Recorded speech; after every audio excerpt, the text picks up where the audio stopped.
about him smashing his head in the wall repeatedly? Why are you telling the dispatchers that? Because he just did that as I was calling them. Like the moment I said I'm calling 911, he started hitting his head against the wall. And that was very confusing to me. And so I let them know because I wasn't near them. In fact, the kids were the closest to me. Tonight's case starts with shared custody, a toxic relationship, and a shocking DNA revelation. A veterinarian says he revoked her permission to stay. She says he pushed her toward dangerous stairs. With credibility already in question, this courtroom battle is explosive. Subscribe for more dramatic breakdowns. Would you like to give an opening statement, reserve, or waive? I'd like to give one, Your Honor, very quickly. Your Honor, this case, as you heard counsel say, goes all the way back to September of 2024. At that time, my client, Mr. Rezavi, was and is a veterinarian, a National Guard veteran. He was living in Pittsfield Township, sharing custody with the complainant, Ms. Terrell, of two children that he thought he was the father of, and later learned that she had lied to him, was not the father at all, which I think will reflect on her credibility, which is clearly going to be an issue in this case. But nonetheless, they shared custody at that time, 50-50. He had the kids, and he invited Ms. Terrell over. You're going to find that their relationship was toxic, probably at best, but they still did sometimes hang out, and that night they were planning on hanging out a little bit, so we went over. The kids would not go to bed, being rambunctious because mom and dad were together. It was getting late, so John told her, "You got to go." Over the course of about 45 minutes, he kept saying, "It's time for you to go," for lack of a better legal word, revoking her ability to be in his apartment. She told the police she protested. She didn't want to leave. She wanted to hang out with the kids, and that caused some friction. As for what allegedly happened, Your Honor, my client will tell you that as he's standing in the doorway saying, "I'm going to get your purse, it's time to go," she loses her cool, smashes by him, pushes him up against the wall where he smashes his head and shoulder against the wall, leaving a divot in the wall and redness on his head. She runs, grabs the phone, and calls police. Now, what she tells police, Your Honor, is that he pushes her and that he smashes his own head against the wall, which I think the physical evidence, my client's testimony, and he will testify in this case, will definitely belie that. I'm hopeful at the end of this case, you'll find that this was toxic and this was immature, but this was not criminal, especially at Mr. Resavi's hands. May I call your first witness? Thank you. People call D'Angelina Terrell. Take a seat, raise your right hand. Do you solemnly swear to affirm the testimony you're about to give will be the truth, the whole truth, and nothing but the truth, so help you God? Yes. See, state, spell your first and last name correct, please. D'Angelina Brennan, Beangelena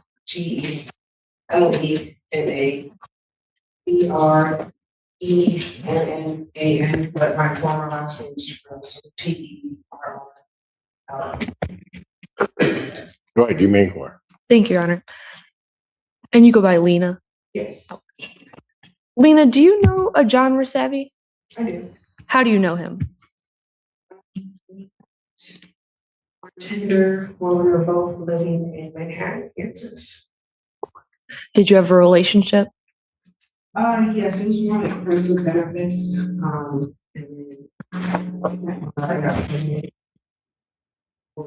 to like a romantic relationship.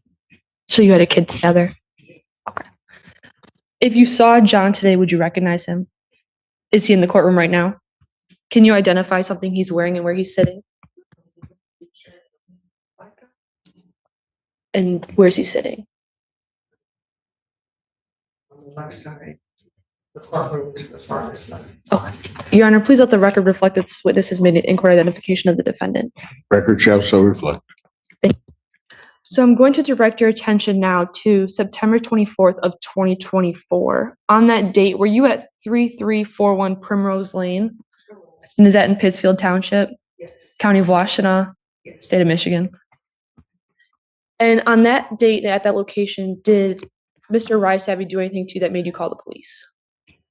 Yes. So he had asked me to leave after putting me against the bed, and I was trying to do so, but I didn't grab my purse. As I was walking to grab my purse, he had cut me off and started pushing me more towards the stairs. And it was like, I don't know how long it happened. I just knew that I started hearing the kids cry. And I told John, I was like, hey, the kids are watching their phone. We kind of sound elements. And then the walls were up. Okay, so let's kind of start back at the beginning. Whose residence is that? It's John's residence. Okay, and how did you end up being at that residence on that day? On that day, went to class and we were in the middle of a quiz, so they said, you had worked on that. And he had asked me to pick up a target order that he had placed that was ready. And I told him I would do that. And he took on the phone and asked him if the kids would probably like to know, because I didn't want to go inside. Because I knew that my presence would like rile them up. And I didn't want to stir them up right before bed. He told me they were sleeping. I had a clicker to his garage because it was kind of like a townhouse condo situation. So I opened the clicker, and before I could even open the door, our eldest son, Alexander, opened the door. And I told John, because he was standing there, I was like, don't worry about it, I'll just put him to bed for you. And then we could like kind of talk later, because the whole point of me being there was to talk. I forgot that part, but we were just gonna hang out and talk. So then, sorry to cut you off. So you got it there. Kids are awake. You go in the house and you're going to put them to sleep. Yes, I told him well, at the time I thought it was just one son, but then I saw the other son was awake too. So I said, I was probably two sleepable. And we could talk later. In the middle of putting Arthur to sleep, Alex had fell asleep. And John had came in, and he was just saying, like, they don't do this while you're here. It doesn't go like this. They're only doing this because you're here. And I told him it was fine because Alex had just fell asleep and Arthur was on his way to sleep. Like, just give me like 30 minutes and Arthur should be asleep. And the second time he came into the kid's room, that's when he asked me to leave. But at that time, Arthur was like 2 seconds away from actually like being into deep sleep, and I asked him if I could stay just a little bit, just so he could fall asleep, and then I'll leave. And he was like, "No, you need to leave now." And I was like, "Okay, fine." And the way he was standing in front of the room entrance. And so I was going that way, and he was like, "No, you need to leave to the bathroom." But the way that their door is set up is like, when the room entrance door is open, it blocks the bathroom door's entrance. So I moved the door. The hallway door? The entrance to the room door to get into the bathroom, because the bathroom cuts out into like the little hallway that his house has. And so when I did that, he was like, "Bitch, did you just try to close the door on me?" And I was like, "No, I'm just trying to leave." And then he cut me off as I was trying to get to the kitchen to grab my purse and stuff. And that's when he started pushing me. And I kind of started pushing him off of me and asking him to let go of me. And he wasn't trying to let go. He was like, "No, you need to leave, you need to leave, you need to leave." And I was like, "I'm just trying to leave." I was like, "I'm just trying to grab my purse." And that, I don't know how long that went on. I would maybe say like 2 to 3 minutes of him trying to push me and me trying to like get him off me, because the way that his house is laid out, there's like a small, short set of stairs and then a very long set of stairs, and tile at the bottom of those long set of stairs. And in that moment, I was scared that he was trying to push me down the stairs. Because that's how badly he wanted me to leave. And like I said earlier, the only reason why he like kind of let go of me is because I said, "Hey, John, the kids are watching, they're crying." And they were, and they were really scared, and I called the police, and as I told John, I was calling the police. That's when he decided to hit his head against the wall and said that I hit him. I was nowhere near him at that time. I was like as far away as I could be trying to call the cops. So how did this whole incident make you feel? It made me feel scared because like John and I have gotten into fights before. But like I never felt like my life was in danger. I think that was the only time I was like, wow, this man's really trying to hurt me. And I couldn't even tell you like what I did wrong to even make him want to like try to. Your Honor, may I have one moment? You may-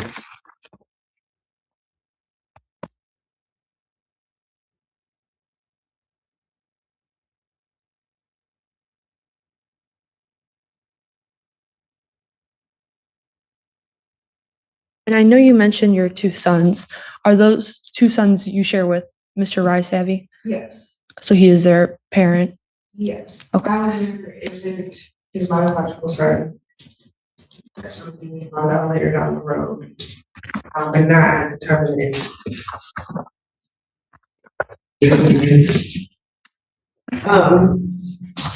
we found out, well, John did a DNA test on Alexander, like a month or two after the incident happened. And found out that he wasn't his biological son. Okay. And that's the older one, Yeah, that's Alexander. and the younger one, He's Arthur. and was the same testing done? I just only know the one for Alex and not Arthur. Okay. All right. I have one more moment, Your Honor.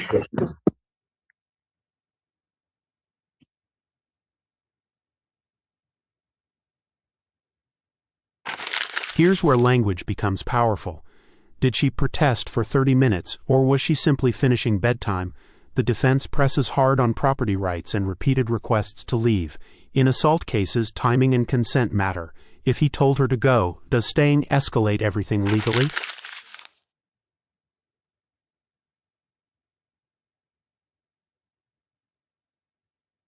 Nothing further to this witness, Your Honor. All right, cross-examination. Thank you, Your Honor. Mr. Brennan, good morning.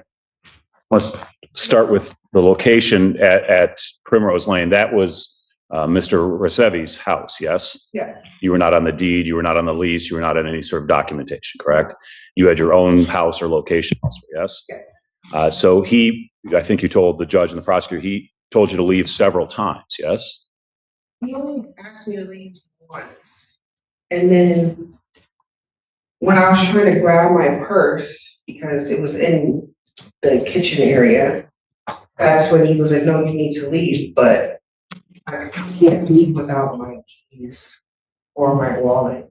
If I heard you correctly earlier, I think when the prosecutor was asking questions, you said, and I quote, "Give me 30 minutes." Is that correct? Yes, for the kids, because he didn't ask me to leave at that time when he came in the first time. He was just getting agitated, saying that they will do this while I was here, like me. So if you're asking to give me 30 minutes, what are you asking him to do? What? I said, give me 30 minutes so I could finish putting our youngest son Arthur to bed, because the whole point of me being there was to talk and hang out. Okay, so give me 30 minutes is in response to him telling you it's time to go. And ask me to. You use the word with the police, who I think Officer Branch is here over my shoulders, that you protested. I think that was your word on the video, correct? I didn't protest, I just said that I wanted to finish putting them to bed because I was there and I knew the moment I left, it would rile them back up.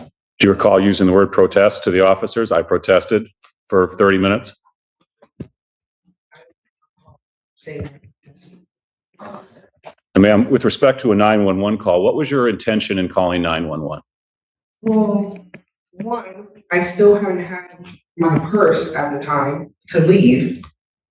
So that was the, and the other intention was so that I could be able to leave safely. because at that point, he just put his hands on me, he just tried to push me. I just wanted to leave. So I'm curious, then, why is the call and about him smashing his head in the wall repeatedly? Why are you telling the dispatchers that? Because he just did that as I was calling them. Like the moment I said I'm calling 911, he started hitting his head against the wall. And that was very confusing to me. And so I let them know because I wasn't near them. In fact, the kids were the closest to me. And I informed them that that there were kids present and that what had happened was like he was trying to push me. I mean, you guys had a custody arrangement at that time, correct? Yes. It was 50-50, correct? Yes. In response to the question I think the judge asked you, you had told Mr. Resevi that Alex was his child, yes? Yes. And he was paying support for him, yes? Continues to, yes? You had the children 50-50. This was his night on September 24th, 24, correct? Well, so that's a little tricky because custody agreement actually states that on Tuesday, I pick up the kids from school. But because I was going to school at that time, I had asked him if he could additional. Um,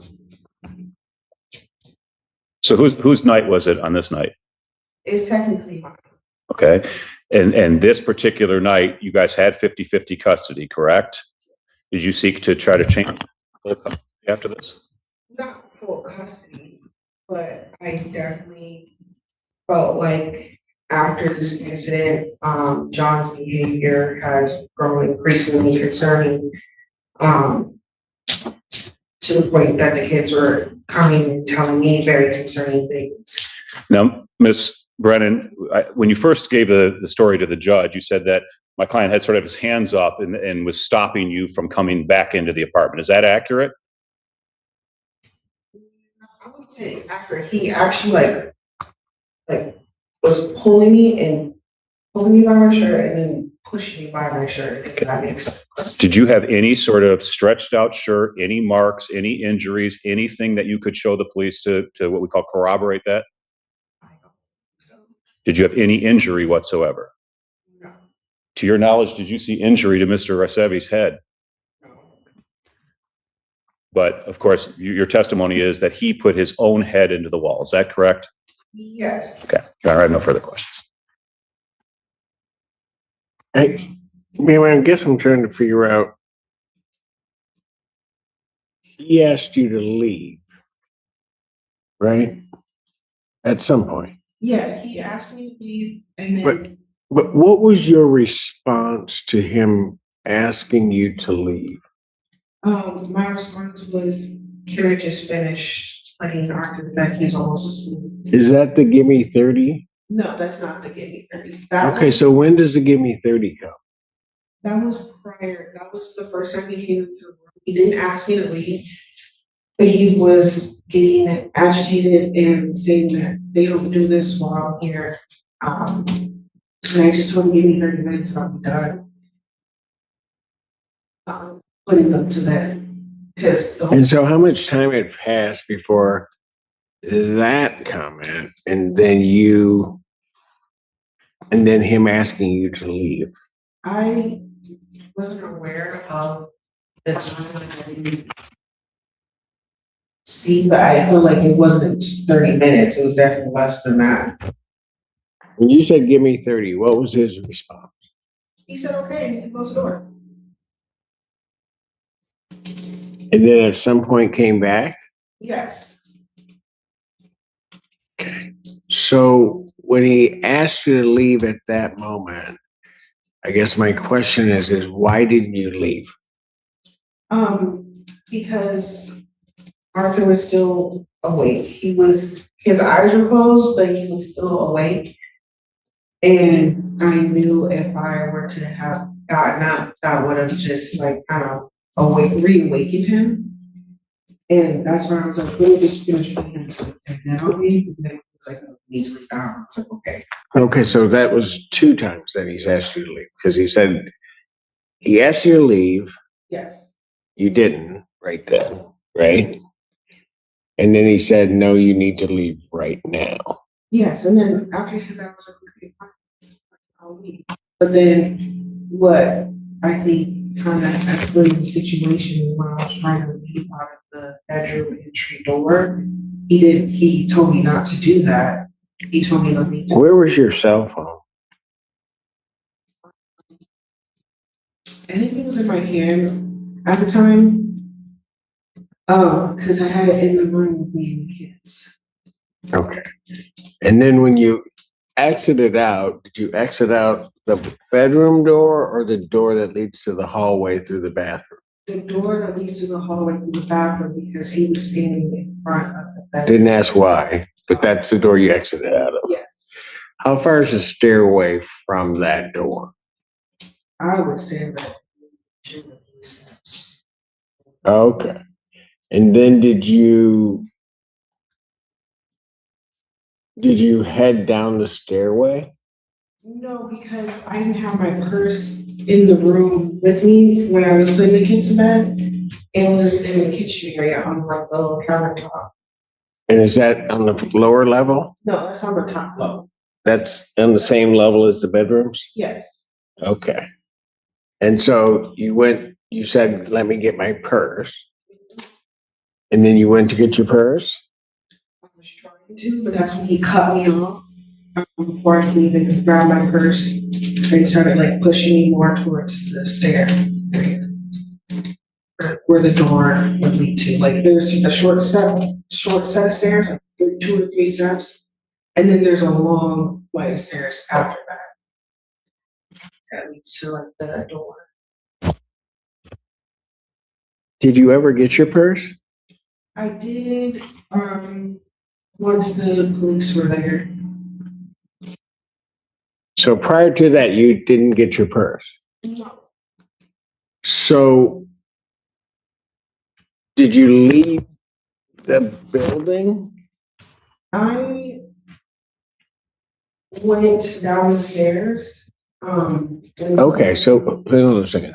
When you went downstairs, your purse was still upstairs? Yes, because at the time I was on the phone with the police. So you called the police from upstairs? Yes, because after he let me go, I was able to call the police. Because I was trying to get his hands off of me, so he wouldn't push me down those stairs.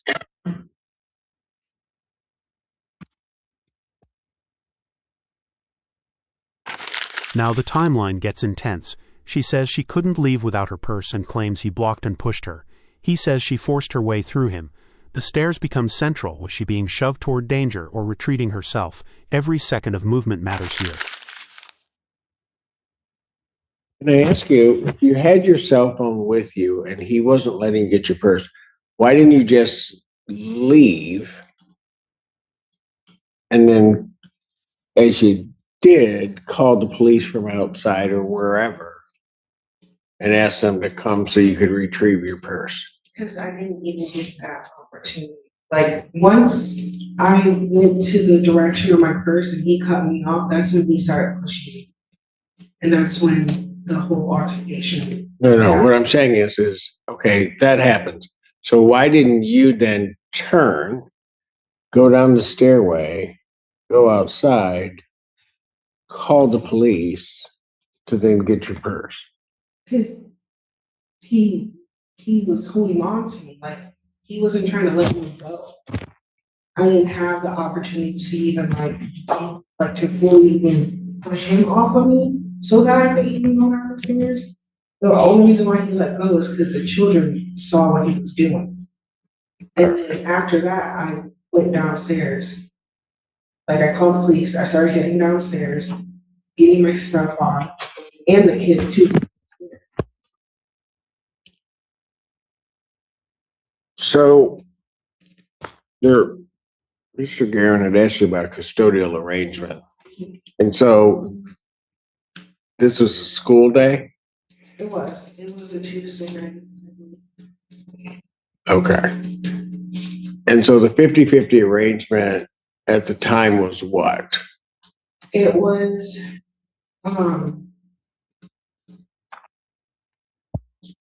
so it was like Friday evening, Saturday, Sunday. Saturday, Sunday, every other weekend. And then, Stop. sorry, When you say every other weekend, right. for him? Yes, for him, it was every other weekend. I have a weekend, he has a weekend, so we do 2 weekends with kids each month. And then what happens during the weekday? The weekday, he has them on Monday and Tuesday.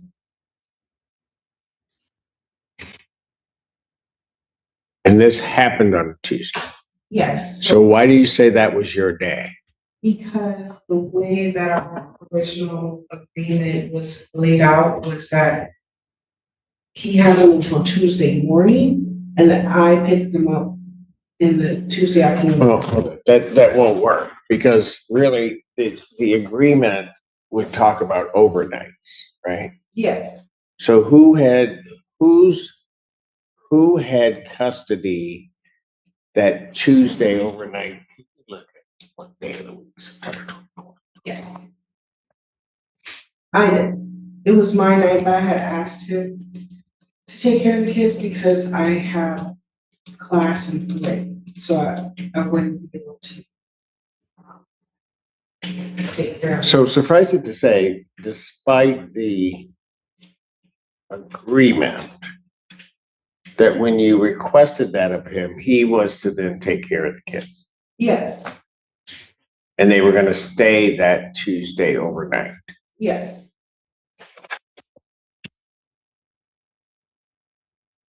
And then again, why were you there? Why was I there? Yeah. I had asked John, and then he also had asked me to pick up his Target order because he ordered PS5 controllers for the kids, and I said that's fine. That I would do that.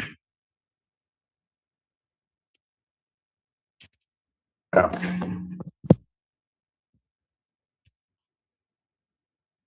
So you asked him to hang out. So, yes.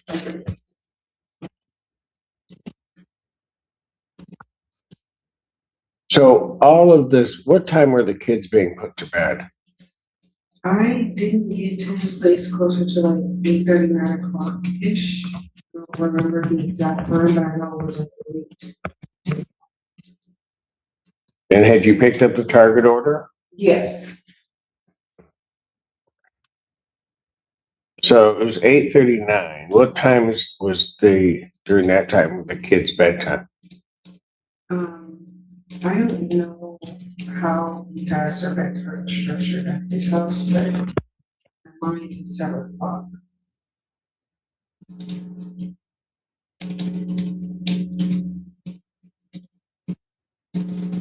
Okay, were they in bed when you got to his house?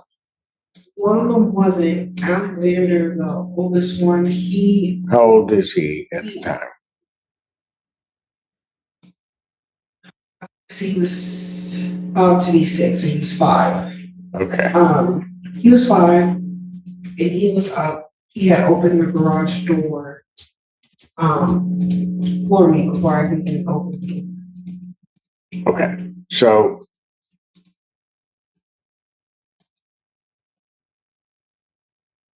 at some point, but I mean, they're dressed for bed.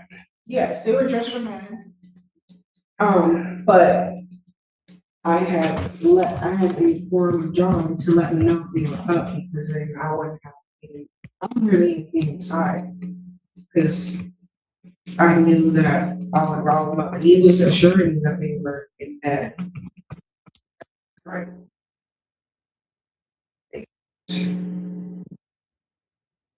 And so when they saw me, they're like, oh, mom's here, mom's here.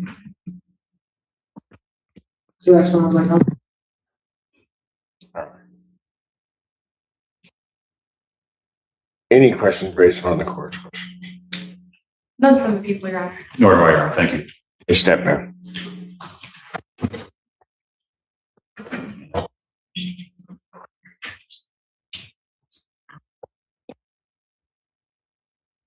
Call their next one. No further witnesses, Your Honor. All right. Witnesses for the defense. Your Honor, at this time we would call John Reserve, please. Clerk, please come forward.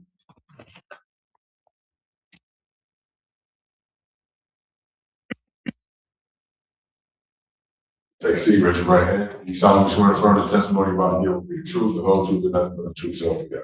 I do. So have a seat. State spell your first and last name. John Recipe, J-O-H-N, R-Y. Inquire. Thank you, Your Honor. Mr. Reserve, good morning. Ask you, do you remember the events that occurred, did or did not occur on September 24th, 2024 at 9:40 p.m.?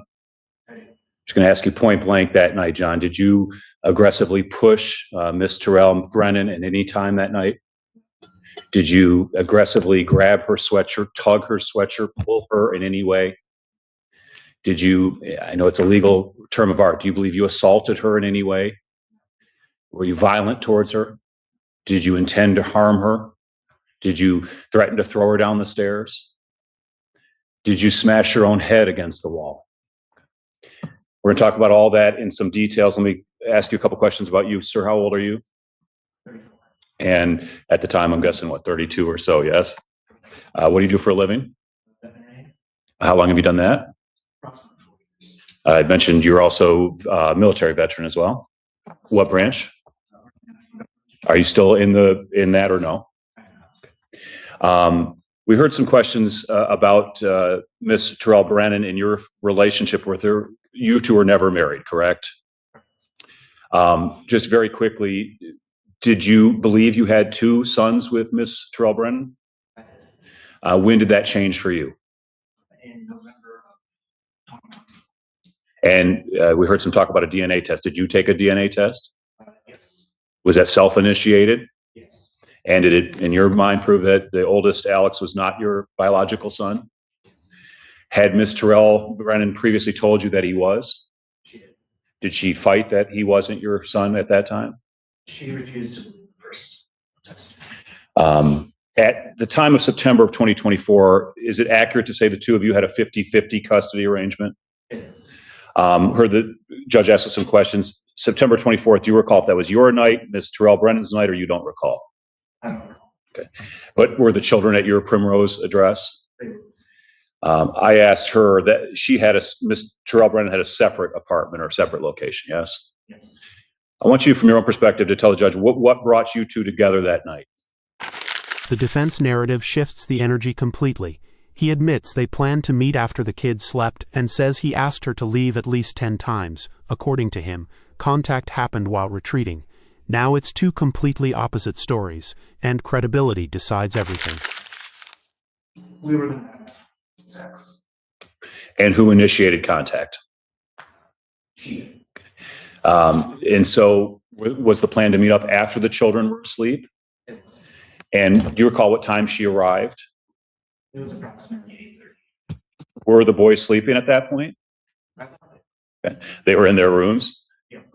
And so what happens after Miss Brennan arrives? I go downstairs to greet her. When I'm doing that, Arthur Illness is the one that woke up. And then she must have spoken to that. Okay. And I guess I'd ask you from there, did the night start to change a little bit? After waiting for I needed that, so I wanted to do that. And you said waited for what? For her. At any point, Mr. Rezavi, did you ask Miss Brennan to leave? I did. How many times would you say you asked her to leave?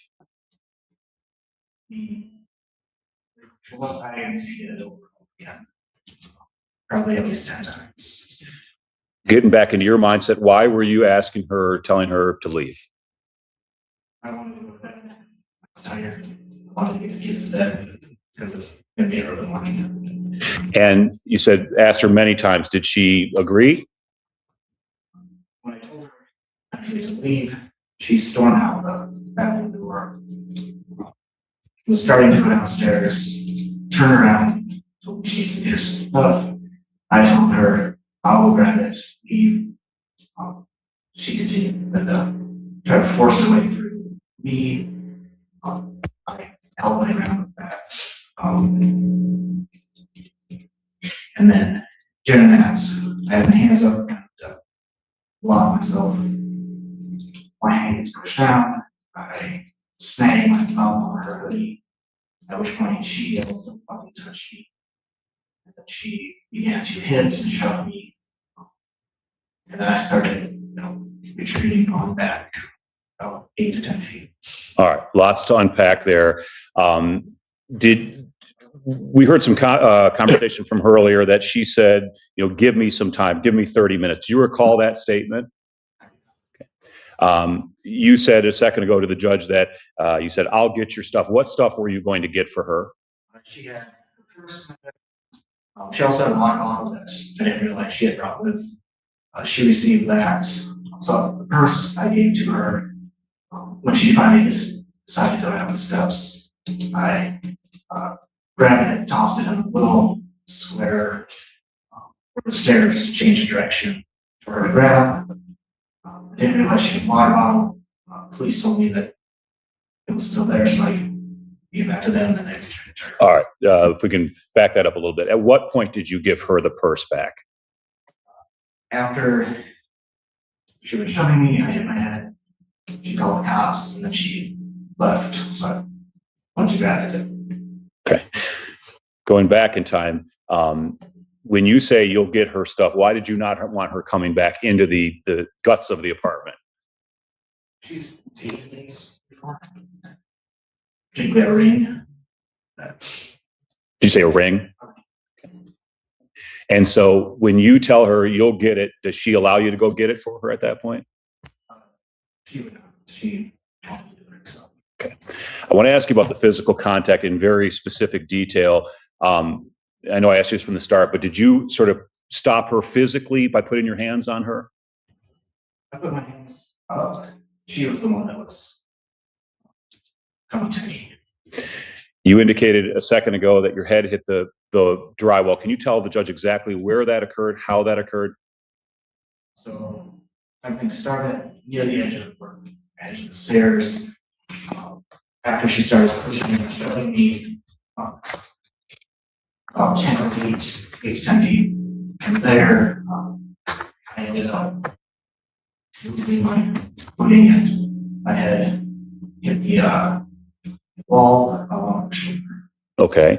Do you recall what shoulder it was? Okay. So your right shoulder and your head, what side of your head hits the drywall? Did you do that of your own intention? Did you do that on purpose? Did you knowingly smash the side of your head into the wall? You said you lost your footing. Was that after she, you believe, touched you in some way? Yeah, as she was in the process. I'm going to ask you about sort of damage in both respects. Did the wall become damaged? And did your head or side of your head become injured in any way? It was red. I had a bit of a headache the next day. Maybe short circuiting a little bit. When the police arrived, I believe it was Officer Branch, who's over my left shoulder. Did one of he or his partner take pictures of the scene? They did. Did you get pictures of the damage as well as to your head? Yes. Here I'm holding what I will mark preliminarily, if possible, as Defense Exhibit 1 or A. This is a picture that was in discovery, and I wonder if I may approach the witness with it. You may. Thank you.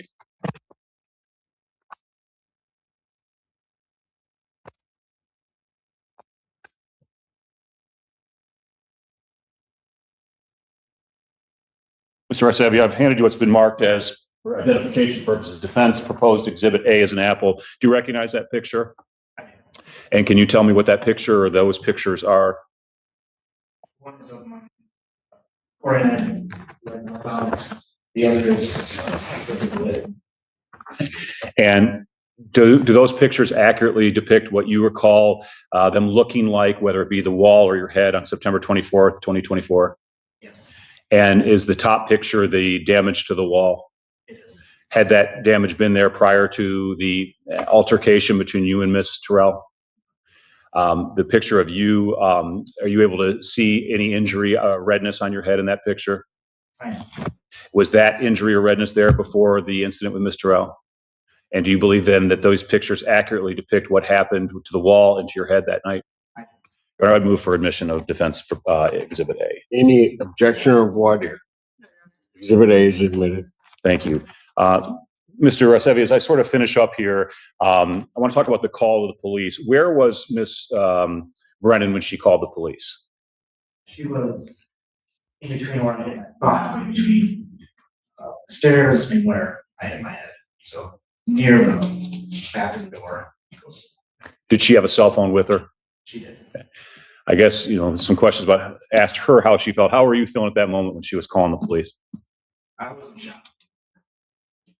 Shocked because of what happened? Shocked because she was calling the police, or both? Of what happened.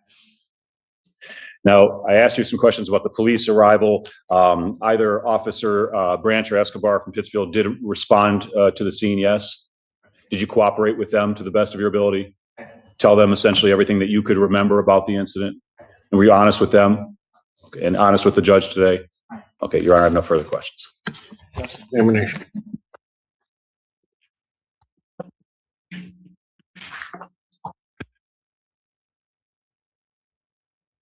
So, Mr. Ricevi, you mentioned, am I saying that right?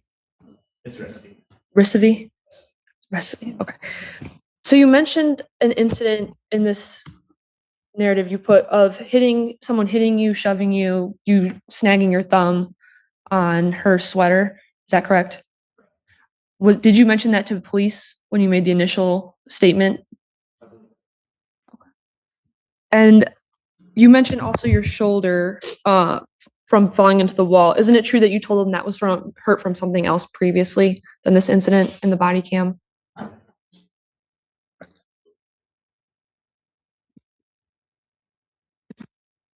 I have one moment, Your Honor.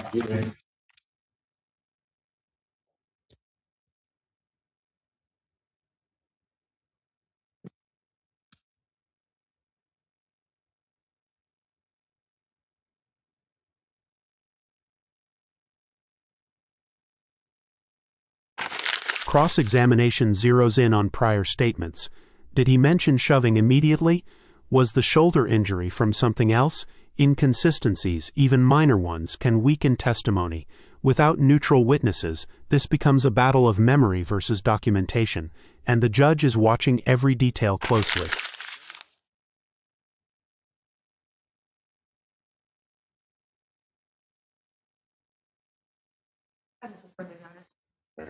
Sir,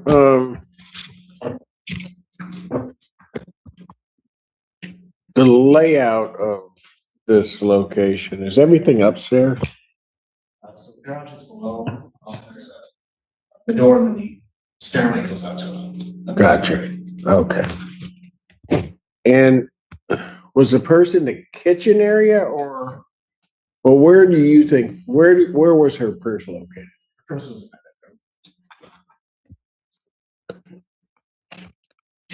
So it wasn't in a kitchen area.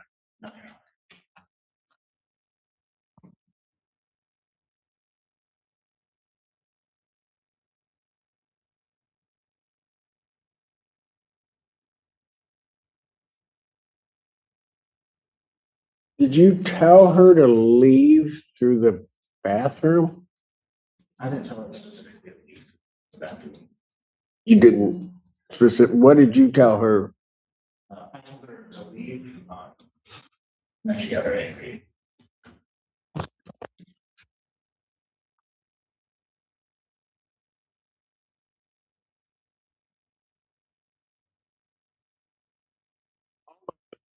Between the two of you, physical contact between the two of you took place in the hallway area? Is that correct? Correct. Yeah.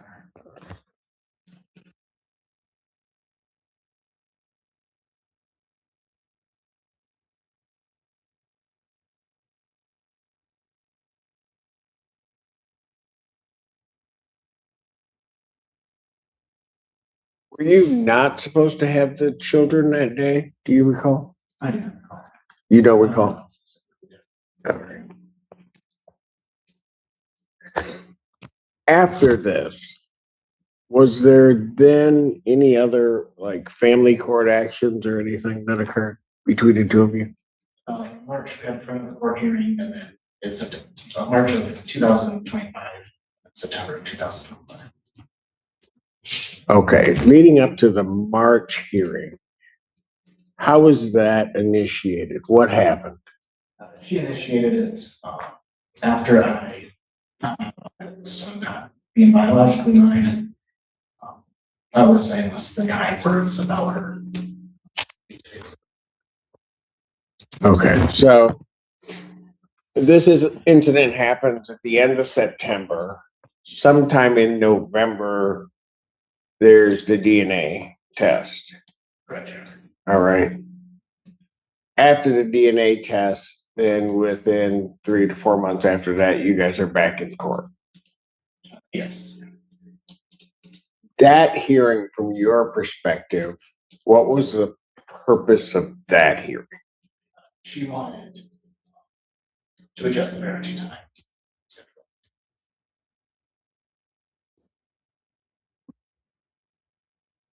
Both or for what? Adjust it from 50-50? Yes, from 50-50 to our current arrangement, which is every other weekend. She has them. Say again? I have them every other weekend. She has them the rest of the time. So she wanted it adjusted from 50-50 to basically a 65-35. Correct, yeah.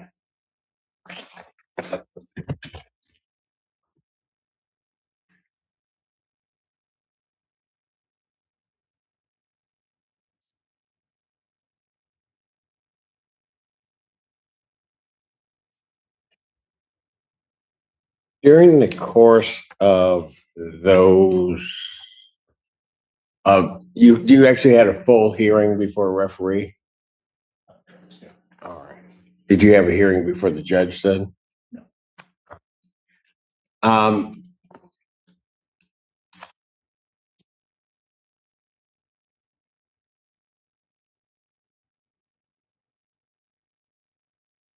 did this case or this incident become a subject matter of that hearing at all? I didn't know it was a problem. Pardon? It was not a problem. It was not brought up. Okay.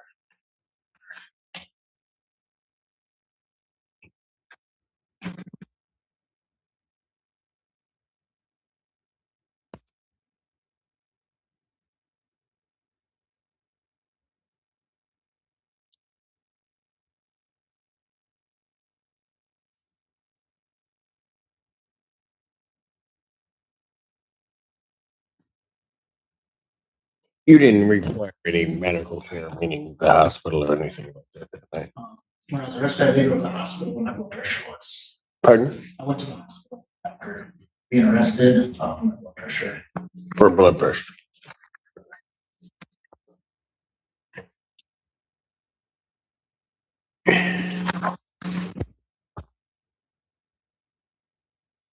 So it's going to sound like a strange question. Prior to this time, to this September 24th day, were there calls like this before for you guys to get together to have sex, or Liver. there were? Would that occur always at your house or at her place, or how would that work? Primarily. Pardon? Primarily. Primarily at your place. And who would initiate those calls? We would both. Both do it. Yes. Okay. And on this occasion, she initiated. Correct.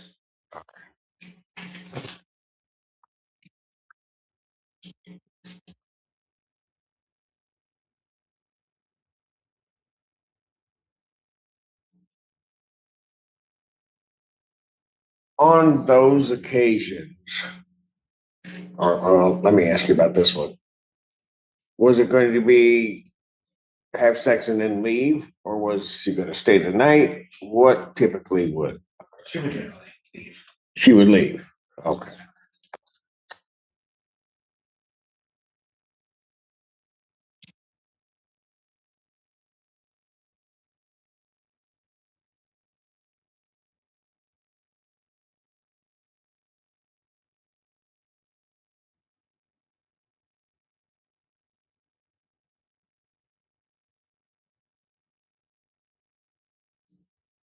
So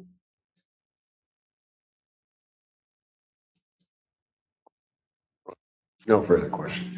Any questions based upon the court's questions? No, Your Honor, thank you. All right, thank you, sir. You may step now. Any additional witnesses for the defense? There are not, Your Honor, thank you. Your Honor, maybe. May. After both sides testify, this case rests on credibility, consent to remain, and disputed physical contact near the stairs. One claims fear and aggression. The other claims retreat and accidental impact. With photos admitted and stories conflicting, the judge must weigh truth carefully. Like, comment, and subscribe for more shocking courtroom stories.